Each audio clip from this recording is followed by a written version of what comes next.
The downfall. The year is 2029. America is a tinderbox. Years of King Trump's iron-fisted rule have left the nation scarred and deeply divided. His grip on power, once absolute, is finally slipping. The Democrats, fueled by the people's simmering rage, have retaken the House of Representatives. Their first act? Impeachment.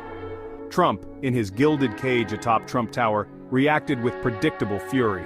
He saw this for what it was, a coup, an attempt by the deep state to overturn the will of the people. He wouldn't stand for it. He signed an executive order that will jail any Republicans in Alcatraz who votes to impeach him. The ink practically burning a hole through the paper. The Senate floor became a battleground. The vote was closer than anyone expected. But in the end, America held its breath, and the unthinkable happened. Both King Trump and his vice president were impeached. Part 2. A city divided. Washington, D.C. became a battleground city on edge. Pro-King Trump rallies fueled by conspiracy theories and rage flooded the streets. They clashed with anti-King Trump protesters, their chants of "Not My King" echoing through the monuments. The National Guard was deployed, a thin blue line struggling to hold back the tide of unrest. The world watched, aghast, as the once shining beacon of democracy teetered on the brink of chaos.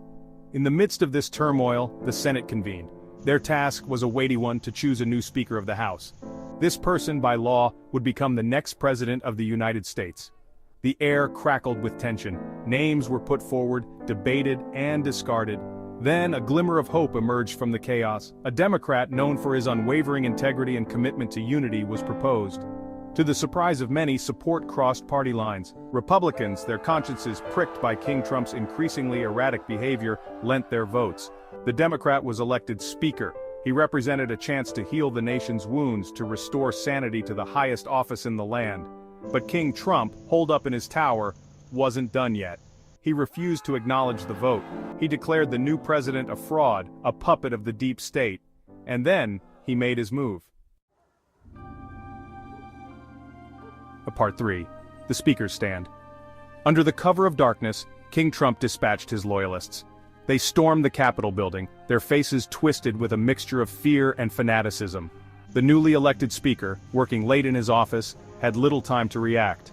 He was seized, dragged out of the building, and thrown into a waiting car. The news spread like wildfire. The city's police force, witnessing King Trump's descent into tyranny firsthand, had finally had enough. In a stunning act of defiance, they surrounded the building where the Speaker was being held. The Speaker emerged, flanked by the D.C. police. He was free. Part 4. The Fall of the King. The sight of the Speaker, safe and sound, was like a shot of adrenaline to the heart of the resistance. The crowds roared their approval. The tide had turned. King Trump, isolated and alone in his tower, had finally overplayed his hand. His support, already crumbling, evaporated completely. The Republican Party, finally seeing the monster they had created, abandoned him. The courts, no longer cowed by his threats, moved to uphold the law. The end, when it came, was swift and unceremonious. King Trump's spokesperson hastily arranged a press conference to announce that the king will be leaving the Oval Office. King Trump, his face a mask of rage and disbelief, refused to leave. But there was no fight left in him. He had lost. It was over. King Trump crony, his voice firm but compassionate, informed the king that it was time to go.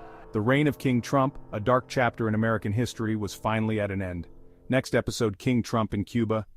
Please donate $1 to the Making of King Trump the series at Cash App. $USA, USA now.